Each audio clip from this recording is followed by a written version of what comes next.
तो स्टूडेंट्स, आज के वीडियो में हम लोग पढ़ेंगे अपने हिस्ट्री चैप्टर 1 का पार्ट 2। जिस पार्ट 2 में हम लोग ये देखेंगे कि कैसे पहले के टाइम में केवल किंगडम्स एग्जिस्ट करते थे, नेशन स्टेट या कंट्री जैसा कोई भी वर्ड या कोई भी कंसेप्ट एग्जिस्ट नहीं करता था। ठीक है, पार्ट 2 के बिगिनिंग में हम लोग पढ़ेंगे कि नेशन स्टेट्स नहीं थे तो क्या थे। बिगिनिंग में आपको एक हैब्सबर्ग एम्पायर के बारे में एक्सप्लेन किया गया है, how this Habsburg empire was a big patchwork of small kingdoms. ठीक है, उसको पूरा हम डिटेल में पढ़ेंगे। उसके बाद 2.1 में हम एरिस्टोक्रेसी और न्यू मिडिल क्लास के बारे में पढ़ेंगे। 2 पैराग्राफ हैं। पहले पैराग्राफ में एरिस्टोक्रेसीज, सोसाइटी के एरिस्टोक्रेटिक ग्रुप कैसे एक डोमिनेंट क्लास थे, वो कैसे अपने इस रूलिंग एटीट्यूड को मेंटेन करते थे, और ये न्यू मिडिल क्लास एमर्ज कहाँ से हुआ। ठीक है, क्योंकि पहले के टाइम में आपको पता है केवल रिच या पुअर क्लासेस ही होते थे, तो ये मिडिल क्लास क्या था। ठीक है, तो मिडिल क्लास के बारे में पढ़ेंगे। उसके बाद हम लोग पढ़ेंगे क्या क्या डिफरेंसेस थे, एरियाज कैसे अलग अलग चीज़ों में डिवाइडेड थे। फिर हम लोग पढ़ेंगे कि नेशनल लिबरलिज्म, ठीक है, जैसे एक 2.2 में आप देखोगे लिबरल नेशनलिज्म स्टैंड फॉर, तो लिबर्टी सबके लिए अलग अलग मीनिंग रखती थी। ठीक है, उसके बारे में हम लोग डिटेल में पढ़ेंगे। सो चलिए चैप्टर को कंटिन्यू करते हैं। So today we are going to start this part 2 of the same chapter. So that part 2 is the making of nationalism in Europe. So students, this chapter, the previous part 1, I hope सबको समझ में आया होगा, explanation helpful रही होगी, आपने उससे notes prepare किए होंगे, और जो मैंने वेरी शॉर्ट क्वेश्चंस या शॉर्ट या लॉन्ग के पॉइंट ऑफ व्यू से पॉइंट्स बताए थे उसे आपने ध्यान से समझा होगा। ठीक है, सो फ्रेंच रेवोल्यूशन का वो पार्ट कंप्लीट होता है। कुछ नेपोलियन से रिलेटेड कंटेंट आपको आगे मिलेगा जो इस कंटेंट में ऐड होगा। ठीक है, चलिए इसे पढ़ते हैं फिर। So this part 2 is the making of nationalism in Europe. So if you look at the map of mid 18th century Europe, you will find that there were no nation states as we know them today. ये बात मैंने पहले भी आपको बताई है कि पहले नेशन स्टेट जैसा कोई भी कंसेप्ट नहीं था, ना ही नेशंस जैसा कोई वर्ड था, ना ही कंट्री जैसा कोई भी वर्ड या ऐसी कोई टर्म एग्जिस्ट करता था। तो मिड 18th सेंचुरी का मैप जो हम लोगों ने लास्ट पेज पे देखा था उसमें सेम चीज आप देख सकते हैं। What we know today as Germany, Italy, and Switzerland were divided into kingdoms, duchies, and cantons, whose rulers had their autonomous territories. ठीक है, ये भी बड़ी सिंपल सी लाइन लिखी है। जिन एरियाज को हम जर्मनी, इटली और स्विट्जरलैंड के नाम से आज जानते हैं वो पहले डिवाइडेड थे, फ्रैक्शन थे, in the name of kingdoms. Different kingdoms were there to rule.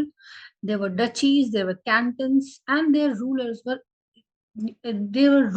had their autonomous territories. Autonomous territories matlab they were governing by their own. No constitution, no other interferences were there. Common people were not taking any part in the rule. Eastern and Central Europe were under autocratic monarchies, within the territories of which lived diverse people. Okay, that is very much obvious when there are different autocratic monarchies and they were ruling their territories. So obviously their people definitely were diverse. Their culture, their things, their languages were very diverse. So basically, which part of Europe was, uh, having a diverse people, diverse population? Eastern and Central Europe. They were under the autocratic monarchies within their territories. They were diverse people living. They had not see themselves as sharing a collective identity or a common culture.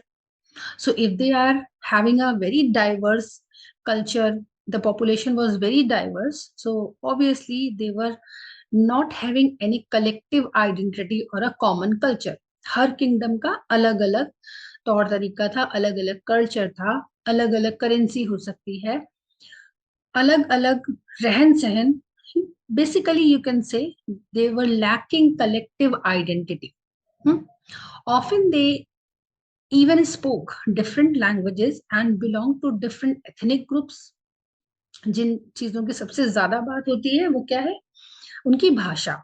ज्यादातर सभी की भाषा अलग अलग थी और उनके ethnic groups अलग अलग थे. अब देखो यहाँ पे एक बहुत इंपॉर्टेंट पैराग्राफ स्टार्ट हो रहा है. ये आपका लॉन्ग क्वेश्चन और शॉर्ट क्वेश्चन में पूछा जाता है.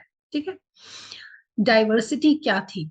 ठीक है, यूरोप के ईस्टर्न और सेंट्रल एरियाज की डाइवर्सिटी.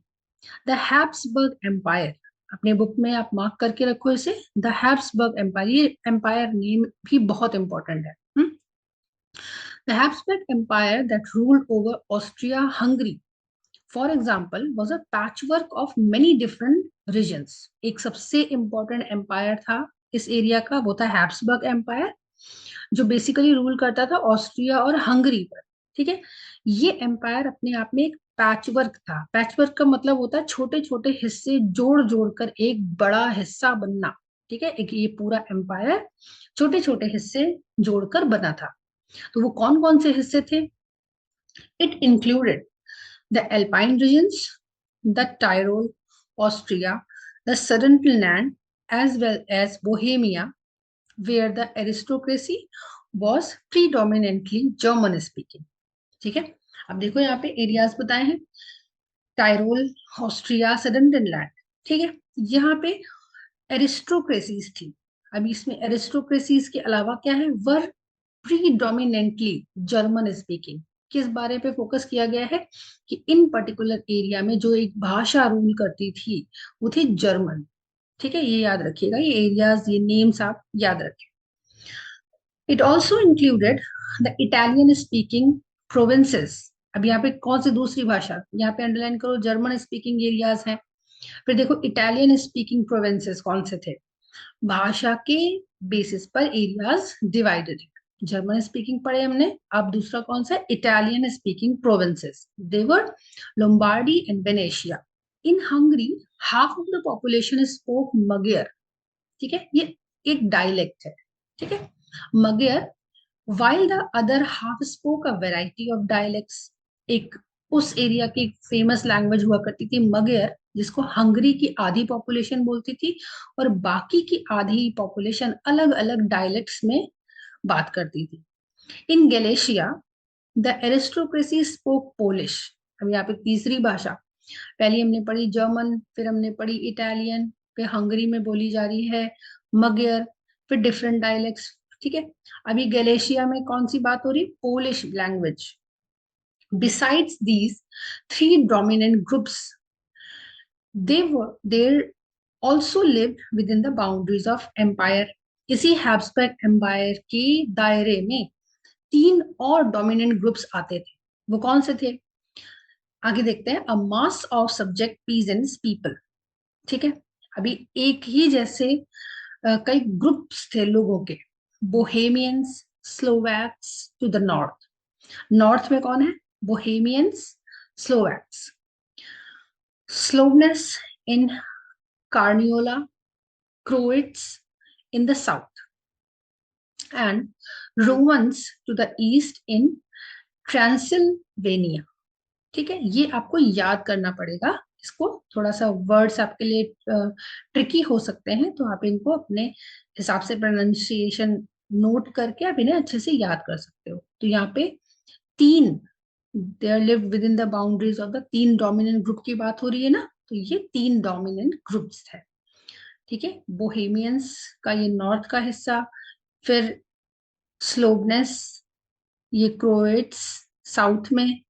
ठीक है, फिर ईस्ट में ये. तो तीन ये डोमिनेंट ग्रुप्स थे. Such differences did not easily promote a sense of political unity. आपने देखा कि कितनी डाइवर्सिटी है, तो इस डाइवर्सिटी के चलते इतनी इजीली आप पॉलिटिकल यूनिटी को प्रमोट नहीं कर सकते.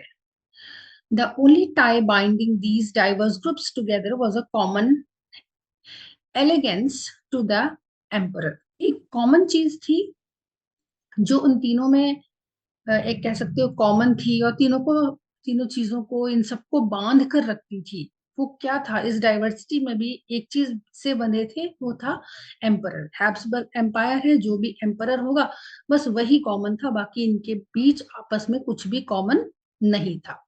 यानी कि आप समझ सकते हो कि बहुत ज्यादा डाइवर्सिटी थी यहाँ पर। अगर नेशनलिज्म की फीलिंग को लाना हो तो ये एक टफ जॉब है, ठीक है। इनको यूनाइट करना, नेशन स्टेट क्रिएट करना, ये बहुत ही टफ जॉब है। अच्छा स्टूडेंट्स, देखो साइड में ब्लू बॉक्स है इंपॉर्टेंट डेट्स की, ठीक है। इन्हें भी आपको याद करना जरूरी है, इन्हें आपको अच्छे से चार्ट करके आप नोट्स में लिख सकते हो, ठीक है।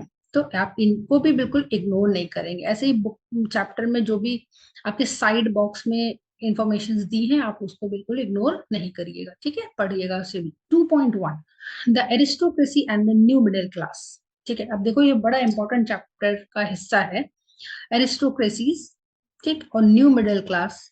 एक अमीर वर्ग होता है, दूसरा गरीब वर्ग होता है, इनके बीच में एक क्लास बना, वो था न्यू मिडिल क्लास। इसकी खासियत हमेशा याद रखिएगा, मिडिल क्लास की स्पेशलिटीज में से एक रही है that they long for education, they gave importance to education. चलिए पढ़ते हैं। Socially and politically a landed aristocracy was the dominant class on the continent, ठीक है। एक लैंडेड एरिस्टोक्रेसी, जिनके पास बहुत जमीनें थी, कैसी एरिस्टोक्रेसी हमेशा ही पूरे कॉन्टिनेंट को, यूरोप को डोमिनेट करता था, चाहे वो सोसाइटी को डोमिनेट करना हो, चाहे वो राजनीति को, पॉलिटिक्स को। The members of this class were united by a common way of life that cut across regional division. And these all members of this dominant class, they were having a united and a common way of life. उन सबका रहन सहन, लगभग सोच विचार, काम करने का तरीका और एक ही रीजन में रहना, ठीक है। ये या जिस रीजन में रहना, वहां पे आपस में यूनाइट होकर के रहना। They owned states in the country sides and also town houses. उनकी प्रॉपर्टीज में, मतलब वो शहर के अंदर भी उनके लिविंग स्पेसेस होते थे और शहर के बाहर भी होते थे। They spoke French for purposes of diplomacy and high society. किस भाषा का इस्तेमाल करते थे? फ्रेंच लैंग्वेज का। हाई सोसाइटी का एक स्टेटस सिंबल था, डिप्लोमेसी का एक सिंबल था कि फ्रेंच लैंग्वेज का इस्तेमाल करना। Their families were often connected by ties of marriage. अमीर हमेशा ही अमीर परिवारों को ही चुनते थे मैरिज रिलेशंस मेंटेन करने के लिए। This powerful aristocracy was, however, numerically a small group. Obviously, the rich people were very small in number. They were not so many of them. Maximum population was, poor. They were not having so much wealth. So these aristocratic rich people were very less in number. The majority of the population was made up of peasantry. To the west, the bulk of the land was farmed by tenants and small owners, while in Eastern and Central Europe, the pattern of land holding was characterized by vast estates which was cultivated by serfs. Serves एक community थी जो cultivate करने का काम करती थी, agriculture करने का काम करती थी, ठीक है। तो ये इस पर्टिकुलर छोटे से पैराग्राफ में ये बताया गया है कि वो अपनी लैंड एरियाज का कैसे इस्तेमाल करते थे। दे वर फार्म्ड बाय टेनेंट्स, यानी उनकी जमीनें उधार पे चलती थी, स्मॉल ओनर्स उन्हें लेते थे। ईस्टर्न एंड सेंट्रल यूरोप में एक पैटर्न था लैंड होल्डिंग्स, जिन पर सर्व्स उन्हें रेंट पर लेकर उन पर कल्टीवेशन किया करते थे। और यही एक तरह से जमीनों को देना, उस पर कल्टीवेशन कराना, उससे पैसे कमाना, यही तरीका था इन एरिस्टोक्रेसीज का पैसे अर्न करने का, रिच होने का। In Western and parts of Central Europe, the growth of industrial production and trade meant the growth of towns and the emergence of commercial classes whose existence was based on production for the market. अब यहाँ किस area की बात की गई है? Western and central Europe के parts में, जहां पे इंडस्ट्रियल प्रोडक्शन ग्रो हो रहा था। इंडस्ट्रियल प्रोडक्शन कह सकते हैं आप, ये टाइम था इंडस्ट्रियलाइजेशन का भी, ठीक है। सो इंडस्ट्रियल प्रोडक्शन ग्रो हो रहा था, ट्रेड बढ़ रहा था। Industrial production and trade means the growth of towns. इन्हीं की वजह से, कौन सी वजह थी? इंडस्ट्रियल प्रोडक्शन और ट्रेड, इनकी वजह से टाउन्स बढ़ रहे थे, यानी शहर बढ़ रहे थे। आपको पहले से मालूम होगा, नहीं मालूम है तो मैं बता देती हूँ, that industrialisation leads to urbanisation. ये सिंपल सी बात यहाँ पे एक्सप्लेन की जा रही है। And the emergence of the commercial classes. अब ये देखो यहाँ पे कॉमर्शियल क्लास जिसका जन्म हुआ इंडस्ट्रीज की वजह से, शहर बने, व्यापार बढ़ा, ठीक है। तो किसका जन्म होता है सोसाइटी में? कॉमर्शियल क्लास, एक ऐसा वर्ग, एक ऐसा सेक्शन सोसाइटी का जो कमर्शियलाइज्ड है, जो दूसरों के लिए काम करता है और पैसे कमाता है। ये whose existence was based on production for the market। Market में प्रोडक्शन का काम होता रहेगा, ये काम करते रहेंगे, और इस तरह से एक कॉमर्शियल क्लास का जन्म होता है। Industrialisation began in England in the second half of the 18th century, but in France and parts of the German states it occurred only during the 19th century। यहाँ पे डिफरेंस है, England में industrialisation 18th century के half से ही start हो गया था, जबकि फ्रांस में और जर्मनी में इन 19th सेंचुरी में शुरू हुआ। किसके बारे में बात हो रही है? इंडस्ट्रियलाइजेशन, अंडरलाइन करके रखिएगा, ये इंपॉर्टेंट है। In its wake new social groups came into beginning. अभी नए सोशल ग्रुप्स बनने लग गए। अब ये बिल्कुल वही बात हो रही है जो हम लोगों ने अभी 2.1 के टाइटल में पढ़ा था। पहला पैराग्राफ हमने पढ़ा एरिस्टोक्रेसीज के बारे में, और ये पैराग्राफ डेडिकेटेड है न्यू मिडिल क्लास को, ठीक है। तो ये मिडिल क्लास बना कैसे, इसी के बारे में बात हो रही है, ठीक है।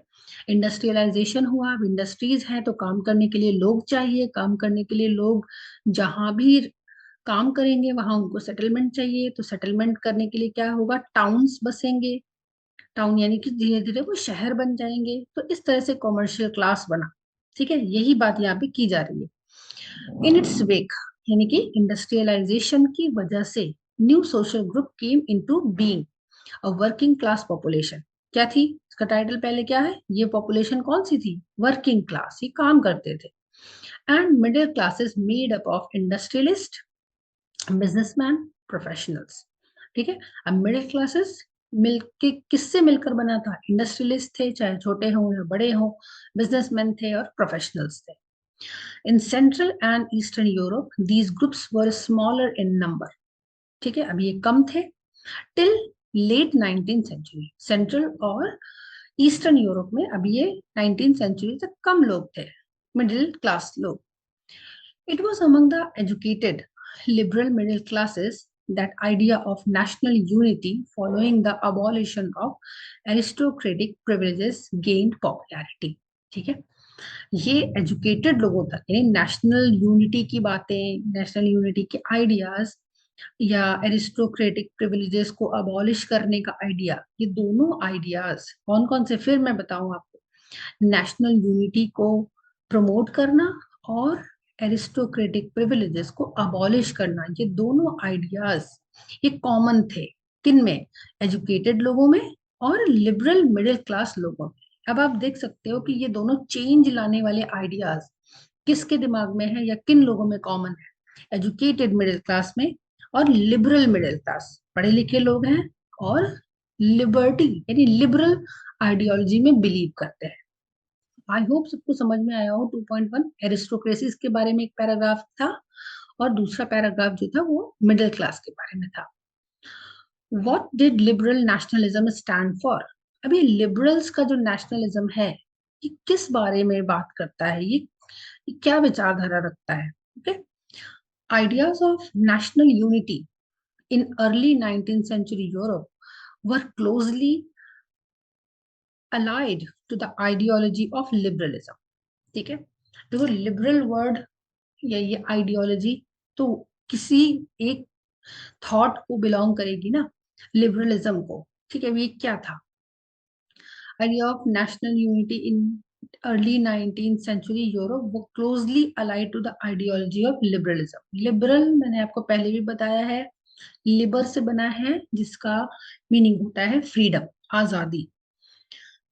The term liberalism derives from the Latin root liber, meaning free.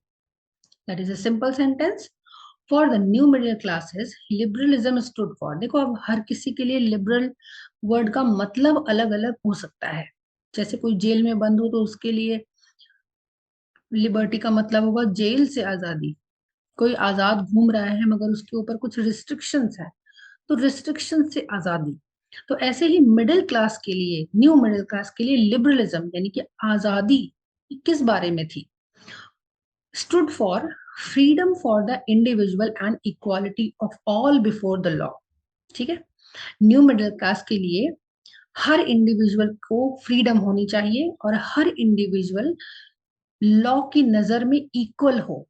अगर ऐसा होता है then they will consider themselves and their nation as liberal. ठीक है, लिबरलिज्म का मतलब इनके लिए क्या था? इंडिविजुअल्स की फ्रीडम हो और उनको लॉ में equality before the law they should practice. Politically it emphasised the concept of government by consent.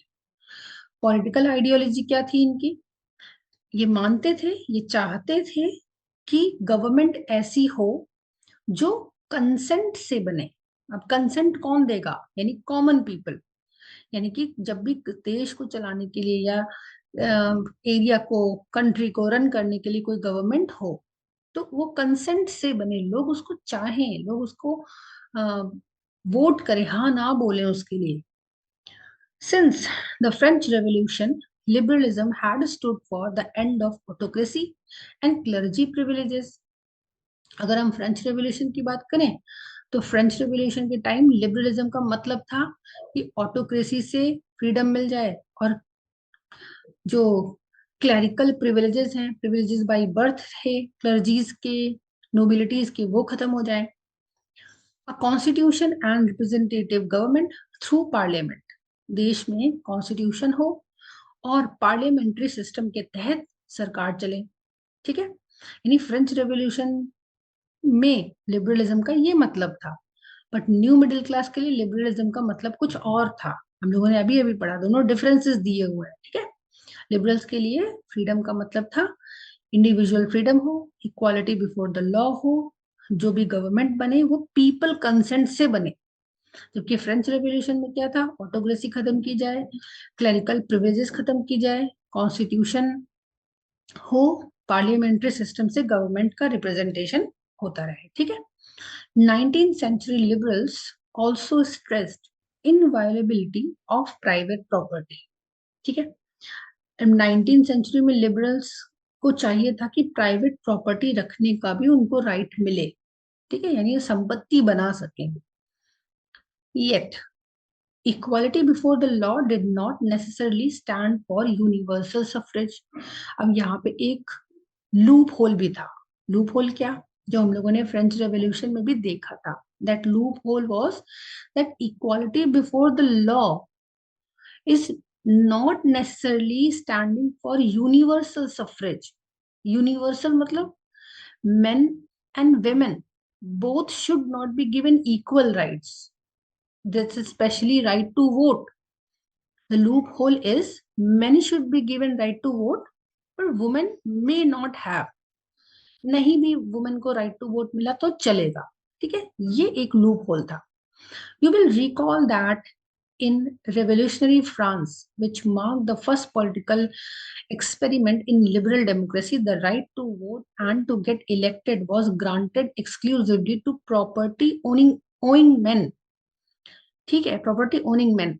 याद आया आपको? 9th में आपने पढ़ा फ्रेंच रेवोल्यूशन में. अभी मैंने उस दिन भी अपने वीडियो में आपको बताया था कि जिनको राइट टू वोट था, जिन मैन को, ठीक है, जिनके पास पैसे हैं, जो एक टैक्स पे कर सकते थे नेशनल असेंबली को, मेन हैं 25 years की एज से अबव हैं, only they were having right to vote and they were known as active citizens, but not everybody was having right to vote. That is why this line is telling you they were not emphasizing on universal suffrage. Men were supposed to have right to vote, but women were not having right to vote at any cost. men without property and all women were excluded from political right. This is the same thing I am explaining you.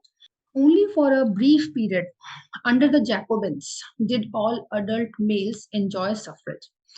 I hope आपको Jacobian time याद होगा, French revolution में, जिसमें हम लोगों ने rain of terror पढ़ा था, आपने पढ़ा होगा 9th स्टैंडर्ड में.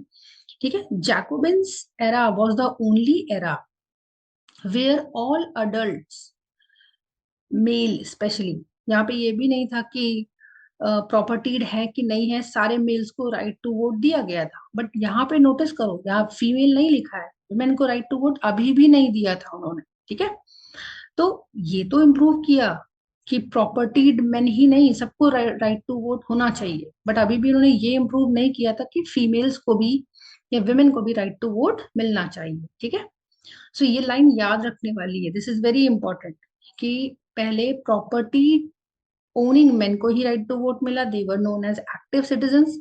फिर जैकोबिन एरा में all adult males were having suffrage, they enjoyed, but women still were not having any right to vote. Remember, check करिए अपनी 9th स्टैंडर्ड की बुक में, देखिए वुमेन को right to vote finally France में कब मिला था. However, the Napoleonic Code, let's come back to this Napoleonic Code. हम लोग पढ़ रहे थे पिछले वीडियो में Napoleonic Code के बारे में. The Napoleonic Code went back to limited suffrage and reduced women to the status of minor, subject to the authority of fathers and husbands. देखो, नेपोलियन को एक लाइन हम लोगों ने पढ़ी है, अभी आपको याद होगा, नेपोलियन ने डेफिनेटली फ्रांस के स्ट्रक्चर को एक डिक्टेटर की तरह ट्रीट किया, मगर उसने बहुत बहुत सारे अच्छे चेंजेस भी लाए थे. इसीलिए फ्रांस की पॉपुलेशन ने नेपोलियन को बहुत पसंद किया और वो उतने टाइम तक रूल कर पाया. क्यों? उसमें से एक ये भी चीज थी, नेपोलियनिक कोड में विमेन को एक माइनर का स्टेटस नहीं दिया उसने. ऐसा नहीं रखा कि महिलाएं सिर्फ पिता और पति के ही अधिकार की वस्तुएं हैं, उसने ऐसा नहीं किया. Went back to limited suffrage and reduced women to the status of a minor. उनका ये स्टेटस तो कम से कम खत्म किया उसने कि वो फादर और हस्बैंड की अथॉरिटी का सब्जेक्ट है. नो, नेपोलियनिक कोड में इस चीज को डिनाई किया गया.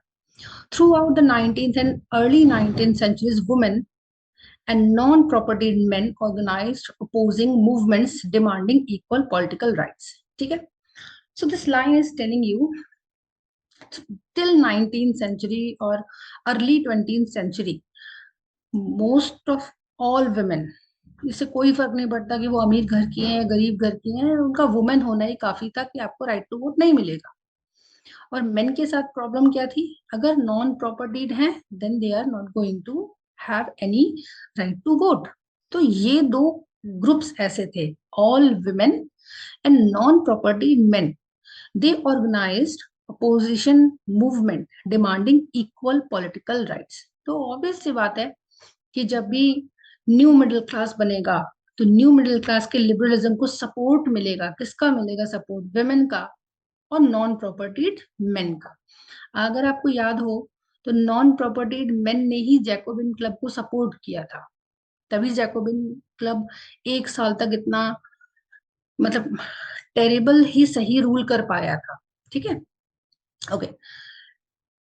इन the economic sphere liberalism stood for the freedom of markets. अब देखो, सब अब पैराग्राफ्स में आपको लिबरलिज्म के अलग अलग एस्पेक्ट्स दिखाए जा रहे हैं, किसके लिए लिबर्टी का क्या मतलब है. हमने बिगिनिंग में पढ़ा ना कि ये ये जो कंटेंट है इस पैराग्राफ का, कि लिबरल मिडिल क्लास के लिए लिबरलिज्म का क्या मतलब है, फ्रांस के रेवोल्यूशन में लिबरलिज्म का क्या मतलब है. ठीक है, राइट टू वोट मिला तो उसमें लिबरलिज्म का क्या मतलब है. Now in this paragraph it is being told to you that in the economic sphere, economics के बेस पे देखें तो लिबरलिज्म का क्या मतलब है. It stood for the freedom of markets. अब यहाँ पे एक बहुत बड़ा लूप होल था, फ्रीडम ऑफ मार्केट्स. मार्केट में सामान तो बिकता ही है, प्रोडक्ट्स बिक रहे हैं, गुड्स बिक रहे हैं, खरीदे जा रहे हैं, बट उसमें बहुत सारे प्रॉब्लम्स थे. क्या? The abolition of state impose restrictions on the movement of goods and capital. क्या चाहते थे लोग? those who were traders, those who were doing these kind of businesses, so what they were wishing They were wishing freedom of markets and the abolition of state imposed restrictions on the movement of goods and capital. During the 19th century, this was a strong demand of the emerging middle class. Those who were in the business field, they were demanding for freedom of markets, and they were wishing that all the restrictions that were imposed by the state should be abolished. किन चीजों पर restrictions थी? सामान के movement पर, capital के movement पर. Let us take the example of German speaking region in the first half of the 19th century. अभी यहाँ पे एक बहुत इंटरेस्टिंग सी चीज बताई जाएगी. जर्मन स्पीकिंग रीजन में first half of the 19th century में क्या चल रहा था, मतलब वो कैसे सिस्टम थे उन मार्केट्स के. ठीक है, चलिए ठीक है, यहाँ पे मैं ब्रेक लेती हूँ. इसके आगे नेक्स्ट वीडियो में बढ़ते हैं. Video is quite lengthy. Okay, मिलते हैं नेक्स्ट वीडियो में. Thank you.